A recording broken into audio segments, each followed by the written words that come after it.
Hello and welcome back to my channel. Thank you very much for watching. My name is Sian. Please subscribe if you'd like to see more videos. I'm sure there's something you'd like to see on this channel, and if you do subscribe, please click on the bell so you get a notification when I upload a video. I'm here to talk to you about how to make the most of your Merlin pass today. Before you get a Merlin pass, just price up what you're actually planning on doing that year, and if it adds up to more than or about the same as a Merlin pass, then go for the Merlin pass. This year we decided to get them. We got them in the January sale, which I think a lot of people do.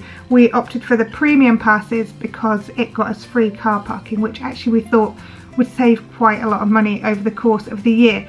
And we had basically looked at what we were going to do for the year. We already had Legoland, we had the London Eye, all the kind of London experiences, and we just thought actually this is going to save us a decent amount of money. Yes, we could go on the 2-for-1 cereal packet offers, but actually this year there was a lot that we were going to do, so we thought we'd opt for Merlin passes.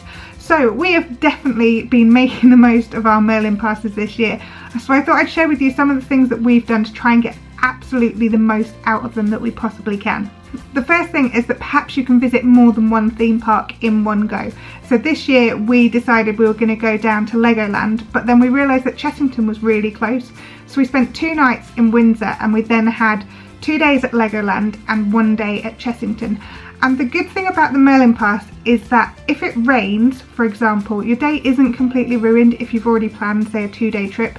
So the first afternoon at Legoland we ended up leaving a bit early, but it was okay because we hadn't paid that day to get in. We didn't feel like we had to stay, and the same with Chessington. It poured down the whole day we were there, and actually we stayed and we had really good fun, but a lot of the rides weren't open.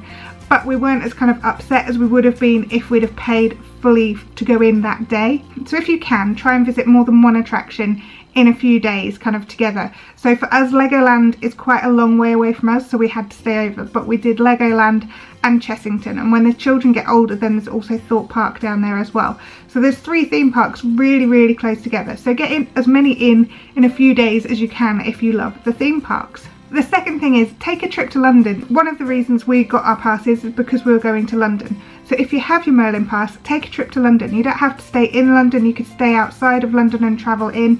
There are plenty of different ways that don't cost too much money. We booked a Premier Inn, which was about £115 I think for 3 nights in London, which is insane. So we had 3 nights in London with our breakfast included, and we also had access, because of the Merlin passes, to the London Eye, the Shrek experience, Madame Tussauds, Dungeon and SeaWorld, the aquarium. So we had 5 massive attractions in London that we could go to without having to pay at the time, and we had a cheap hotel and we had such a good time in London. And obviously we did loads of other stuff in London as well, but the fact that we could do quite a few of the big attractions without having to pay whilst we were there just meant that we had spare money to spend on the other experiences that we were able to do in London at the same time.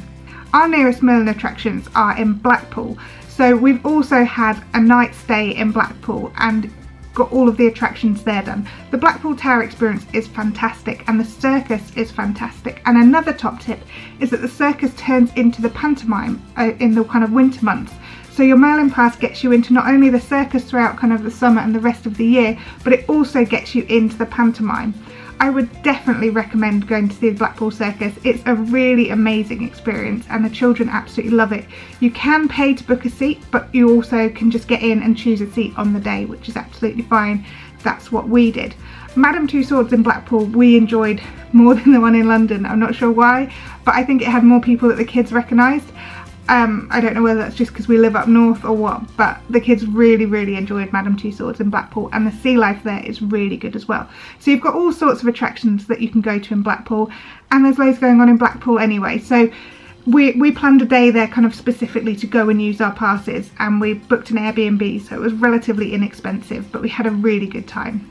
With your Merlin pass you get access to a holiday portal, which means you can book cheaper rooms. So if you want to book, for example, a room at the Splash Landings Hotel or any of the theme park hotels, you can use Merlin to kind of go through them as an intermediary, and then you can book your room on a much reduced price. So obviously you don't need the theme park tickets included, so you can book it either on a bed and breakfast rate or a room only rate, which is really good. And it offers you a certain amount of savings as well.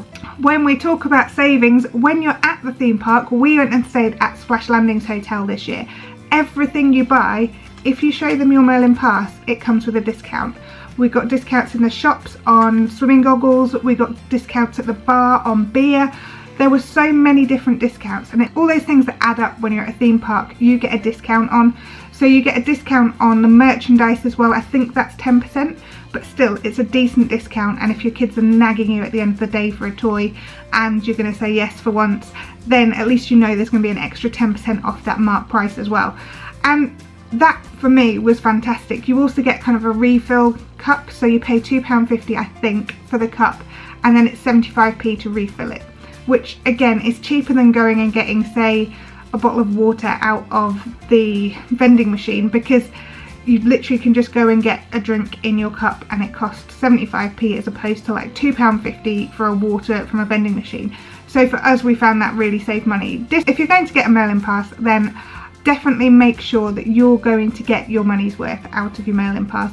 Do that by visiting as many of the attractions as you possibly can within reason. Use their portal to book places to stay, and also make sure you use the discounts when you're at the attractions and have fun. I think we've visited nearly all the attractions that are available through the Merlin pass this year, and that's going from a family who literally live kind of 60 miles from their nearest attraction. So we're not local to these attractions at all, but we've still managed to fit in loads and loads of fun with them. I hope you've enjoyed this video. If you have, give us a thumbs up. If you'd like to, then please subscribe, and I will see you again soon. Alright, bye!